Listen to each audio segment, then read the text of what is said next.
Welcome to Owl Have You Know, a podcast from Rice Business. This episode is part of our Flight Path series, where guests share their career journeys and stories of the Rice connections that got them where they are.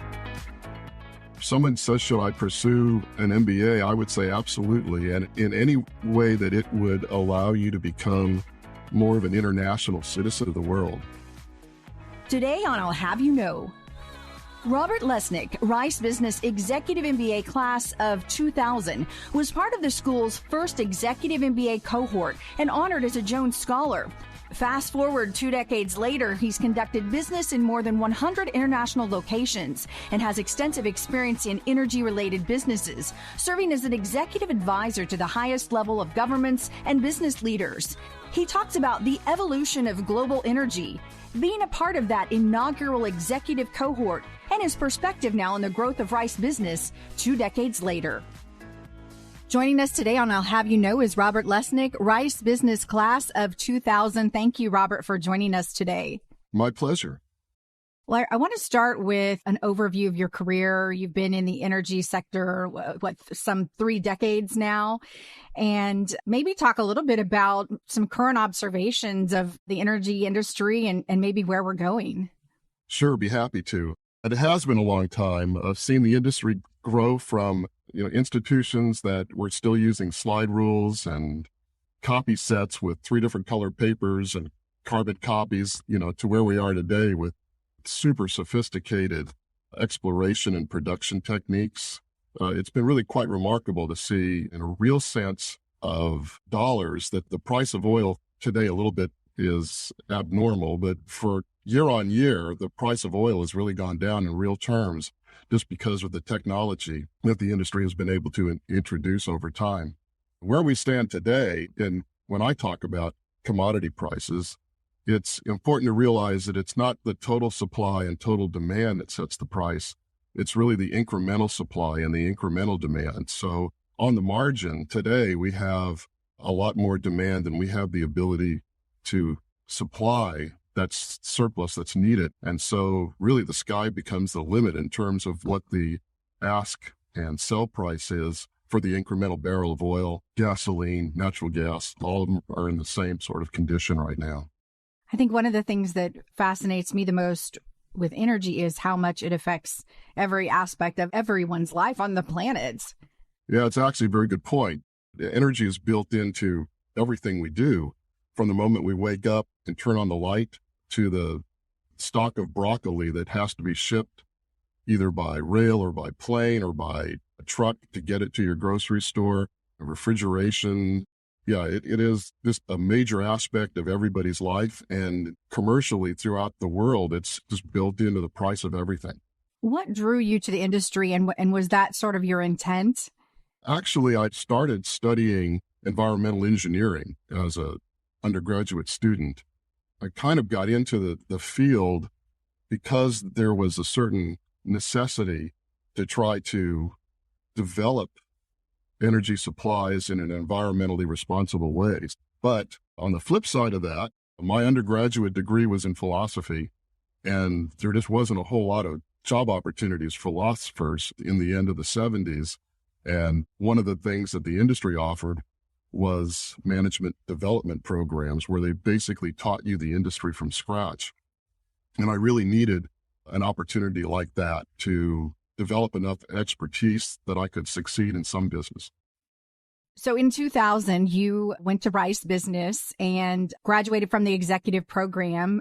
And this was the first executive cohort. What was that like to be a part of, and what really drew you to Rice Business? When people ask me that question, I generally say it's delightful. And I choose that word with purpose. It was just really unexpectedly exciting and fulfilling every time the cohort met.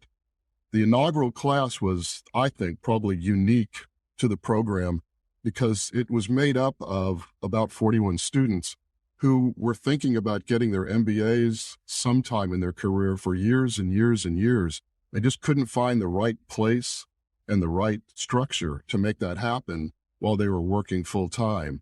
And so the class of 2000 really had a lot of commonality into what their motivation was and what their goals were for going through the MBA program. And, we've heard this through other podcasts.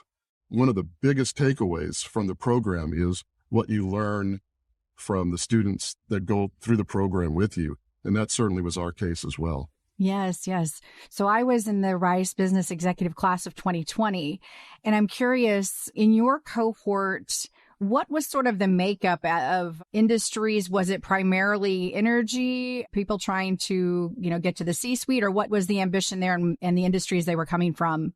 It was heavily populated with energy backgrounds, but also a lot from the medical center. So we had a lot of doctors who were trying to learn how to manage their business better. We had some from aerospace, but probably at least a third of the class was from an energy company of some sort.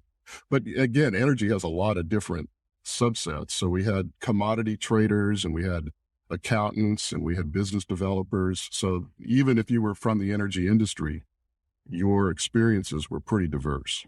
Yes. And I would say at least 1/3 of our cohort was, and then we had 2 doctors, a lawyer, a fire chief. I'm a former journalist, accountants, entrepreneurs, quite a mix. And I would say maybe at least a dozen have made job changes or career changes after the program. Was that the case for you? I would say that was fairly rare. In our particular case, most of the students were fairly successful in the businesses that they were currently in and had already graduated to some fairly high-level positions. And so the focus of I think the first cohort, again, might be different than some of the others. We worked very closely with faculty to try to get them to teach the same cases and the same courses in a way where we weren't learning how to do things. We were learning how to use the things that the program was about. And so they tried to teach in a slightly different angle so that we weren't spending a lot of time calculating and manipulating. We were using the results to try to develop business strategies and business efficiencies. And speaking of the professors and learning, I know you have also gone on to teach at Rice Business and Georgetown Law, where you've been a lecturer at the International Law Institute. What has that experience been like? And maybe how did your Rice Business background prepare you for that? I like to teach and I like to speak. And when I do, I try to have 3 goals in mind. The first is to educate, the second is to entertain, and the third is to motivate. And I don't think people learn if they're bored. So try to mix all 3 of those, but then try to end every course or every lecture with a go-to or some homework for the people who are in attendance. And I think that model was one that I basically learned from the Rice program, that the professors were excellent at doing all 3 of those things. And I often, remember learning something on a Sunday and putting it to use on a Monday inside the corporation. So I just, again, found that very useful and just a good model to use when I do this teach or lecture or speak at a convention or someplace like that. And I love, you said you like to motivate. Do you find different generations and different audiences are motivated differently? Yeah, I could probably get myself in trouble if I start to categorize. But yeah, I think so. I think we are now semi-retired, my wife and I, and we joke all the time that we need to adopt 6-year-olds so I can learn how to use all the technology that's out there today. And I have children who receive things in a different way. I think in general, attention spans seem to be shorter and memories also seem to be shorter. So people, and I'm not saying that's a bad thing, it's just different. So people live for the moment, and it's not very useful to try to teach, using memories from 20 or 30 years ago or history. Not that it's not important, but it's harder for younger people to relate to history the way that I do based on, kind of the conditions that I lived through when I was their age. Well, as someone who works in media and marketing, I know we have about 3 seconds to capture someone's attention. So I think definitely that number has gotten smaller and smaller and can apply to a lot of different things. Yeah, that actually works in business too, especially if you're trying to conduct business in a foreign location where English isn't the counterparty's native language. You really need to be able to capture their attention very quickly and make your point early on in your conversation, because it's just very hard, very fatiguing for people who don't speak English naturally to try to follow the conversation or follow the argument if it takes a long time to make that argument. And you've traveled a lot with your work. I was told more than 100 countries, conducted business in around 70. Were you always interested in travel? And is there a particular place that maybe sticks out to you? I didn't travel a lot as a young person, but I think my mother was a gypsy, and it was just part of my DNA. When I first got the opportunity to do work, it was in Trinidad and Tobago, and just found the experience absolutely fascinating and leveraged that job opportunity into a career in international business development. And it's not everybody's cup of tea, but for me, it was quite stimulating and quite fascinating to be able, and actually felt very privileged to be able to kind of roam the globe and learn how others do business, how other cultures value things. So it's a rare opportunity. And I was pleased to have been able to do that for the last 20 years of my career or so. You know, people ask me what's my favorite. It's hard to try to prioritize that list. Every place has a vivid memory or two that kind of shaped who I am today. So it's tough to answer that question in a short amount of time. Generally, I have to spend, if this is a cocktail hour kind of conversation, saying, what is it that you want me to talk about? Prettiness of the city, the quality of the food, the availability of red wine. It's really, really difficult. I do like cities that have harbors, though. I think like Cape Town and Sydney and San Francisco are just charming places to be. But I've also enjoyed going out on safari in Africa. I'd had an opportunity to go on an expedition to Antarctica and actually see how weather was created. And I actually got caught in a hurricane on board the boat while I was down there. So it was, that memory is going to stay with me for a while.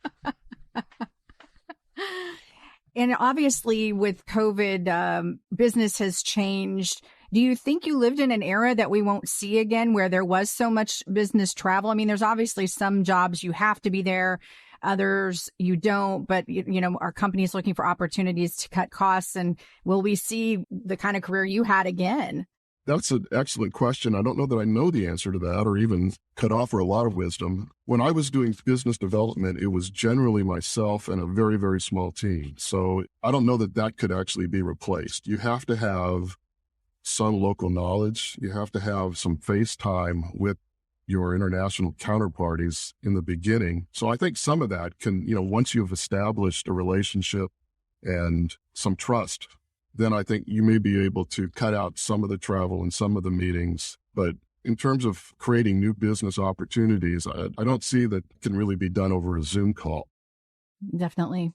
After working in the private sector for about 30 years, you were selected to be a World Bank Petroleum Advisor. Can you talk a little bit about that transition, that role, how you were selected and what it entailed exactly?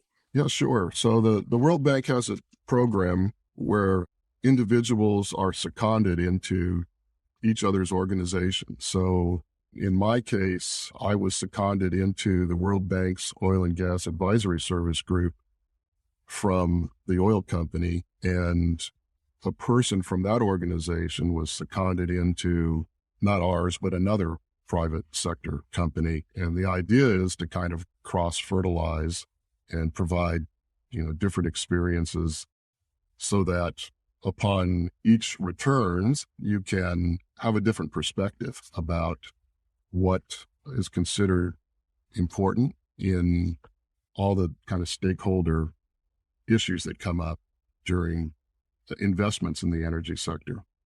I actually sought out the opportunity because, having worked internationally for about 2 decades, it was pretty obvious to me that many, many state-owned enterprises, whether it's the energy ministry or a state-owned oil company, just had limited capacity. So there were a lot of very smart and capable individuals, but that layer was pretty thin. It didn't go very deep. And so the international side of the negotiating table was really disadvantaged compared to all the horsepower that a major oil company could bring in terms of legal background and operational and commercial experience that the negotiators would have. So I saw it as a unique opportunity to walk on the other side of the table and actually help countries especially countries that were resource poor and trying to develop their energy sector, do a better job and share the benefits of development of energy sources, or even if it was development of major infrastructure that allowed for imports of energy into the country, just to kind of share those benefits with their society in a more efficient way, and one that, that again shares rent if there is economic benefit for the results from the project. And talking about the negotiations, International Petroleum Business Negotiator, I believe is the actual title. What makes a good negotiator, do you think? Well, I can tell you what doesn't make a good negotiator. It's a person who tends to positionally bargain. That's actually not negotiation. That's a very primitive form of, I'll take everything that's on the table over to my side and you try to get it back. And if we both have enough pieces at the end of the meeting, then we'll agree to go ahead. That's not a very enlightened form of business development and business negotiation. You need to do is work very diligently to discover what the primary goals of the counterparty are.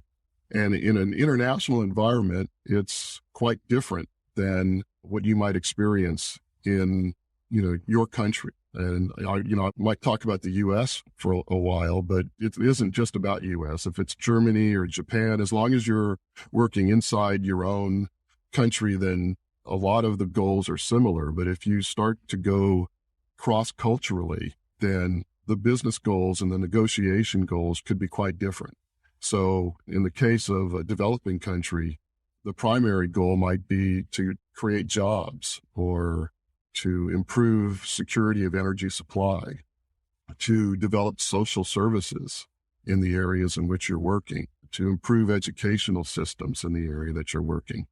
Those are issues that are never brought up in a business negotiation inside the United States. So if you understand their list and you understand the cost and the resource requirements for the list, you can actually have quite a successful negotiation because you're both getting what you want rather than sharing a very small piece of pie.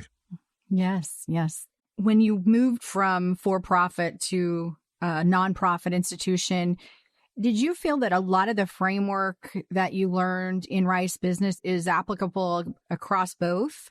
Oh, boy. A lot of the metrics and the mathematically sensitive or mathematically based exercises, probably less so. But I think the courses that dealt with strategy and organizational development certainly did.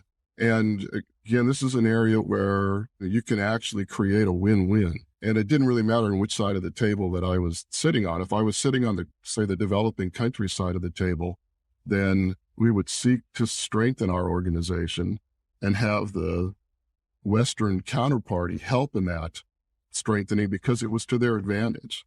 It's a lot easier to negotiate with a counterparty who doesn't have to learn what you're talking about every time you meet with them. And then once the deal is done and you start to build and operate whatever the facility is that you've negotiated to do, to have an educated counterparty there makes it much, much easier to comply with local regulations and meet local expectations. So doing the work up front was really important. And it's nice to have a body of knowledge that, again, we discussed in business school that helped not only organize organizations, but prepared those staffs to think about change and how rapid change would affect their country's future. And if we're talking about energy projects that would create billions and billions of dollars of revenue over time, that's an incredibly important change that not only affects the oil ministry, but the Ministry of Finance and the Ministry of Industry and the whole maybe political system inside of a country.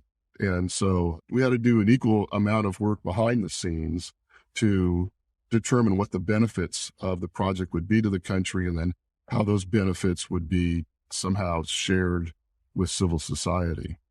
So I've gotten sort of a general impression from young people that maybe some are hesitant to go into maybe particularly oil and gas energy overall. What advice would you give a young person who's considering that career and has some hesitations given the volatility, the ups and downs, and what we're seeing, and really sort of an uncertain future? The media and the political systems have kind of created a false sense of not only what the energy companies do, but how badly fossil fuels are needed to meet growing energy needs of the world. And so it's possible for recent graduates to think that the role and the work of energy companies is short-lived, at least oil and gas companies are short-lived. That's just not true. And every major forecast group in the world recognizes that even with all the environmental work we need to do, 60% of the world's energy supply is still going to be met with fossil fuels in 2050 and beyond. The infrastructure facilities that have been built, pipelines and power plants and refineries, they are in the trillions of dollars, and they're not going to be shut down because someone's going to build a wind farm. And I'm not saying that we shouldn't be developing alternative energy. We absolutely must. But it's a misunderstanding to think that what we're doing is replacing the basic institutions that we have around energy. That might happen in your children's lifetime, but for all of us who are walking the planet today, there's still a lot of work that needs to be done in our business. Mm-hmm. And for young people considering an MBA, any specific advice or observations that you might make to them? Over the last 5 years, the world's gotten very nationalistic, and the idea around globalization that was embraced for the last 20 years suddenly became not so great an idea. And I think, there was a natural pendulum swing, if you will, that during this period of transnational businesses and globalization, the world kind of defaulted to buying and supplying materials from the lowest producer and never really thought about supply chain issues, or never really thought about, well, what happens if that producer stops producing for whatever reason? Where am I going to source the material if the one and only supplier that I have ceases to produce for whatever reason? And so that happened during COVID. And so people said, well, now globalization is bad. Well, it actually isn't. I mean, it's still valid. It's still the economic fundamentals of sourcing materials and labor internationally still makes an awful lot of sense, but it has to be done in an enlightened way. So I guess someone says, should I pursue an MBA? I would say absolutely. And in any way that it would allow you to become more of an international citizen of the world, then I would certainly try to leverage that, because I really think business success is, on the long term, a function of how you can leverage global markets to your success. I'm sure picking just one from this next question will be difficult, but is there something that stands out in your mind that maybe you're most proud of in your career? Yeah, actually, there were 2 projects that I worked on that won environmental awards, and that's a fairly rare thing to have inside an oil industry. So the first one was a project that I worked on in Trinidad and Tobago that provided LPG, liquid petroleum gases, to the Caribbean and also to the northern coast of Brazil. At the time, and still today, Brazil faces a problem with deforestation of their rainforests. And the indigenous populations in the northeast part of Brazil tend to chop down trees and then create charcoal from those trees and then use that for home cooking and heating. It's a very environmentally horrible practice. And we were able to substitute LPGs to those communities. So that won some recognition. In Syria, I worked on a project that involved capturing gas that was being flared as a result of oil production. So when the oil was produced, gas that was entrained in the oil also was produced, and it was just vented to the atmosphere, or it was flared. In either case, it's another environmentally harmful activity. We were able to capture that gas and pipe the gas over to a large power plant in central Syria that was running on heavy fuel oil. That was, again, a very harmful environmental practice. So not only were we able to stop the flaring and venting of gas, we were able to substitute a cleaner fuel for a dirtier fuel, and that also won an award. So those two projects to me were important, and also an example of how the oil industry really can improve the environment. That, there are issues around the development and use of hydrocarbons because you are releasing carbon dioxide, but there is a good way to do that and a worse way to do that. I shouldn't say, I guess there's a technically and efficiently way of doing that. And then there's some really poor efficiency and large environmental harm way of doing that. And so if you're sensitive about how you're developing these projects, you can actually improve the status quo. One last question I'd like to ask you about. Houston is the energy capital of the world. Will we remain there? What's sort of your outlook on the city and what will happen with energy? Well, I think Houston will certainly have a role to play for a long time. There's no doubt in my mind that there's still an abundant amount of activities that need to occur in the field of energy that major oil and gas companies are going to need to fund and build and operate. I do think, though, that you will probably see the market share of those activities spread out, that if you're in the business of developing renewable power, that doesn't have to happen in Houston. That can happen in Ghana. I just taught a class at the ILI, and we were talking about some of the technology that's going to be needed to reach a lower carbon target.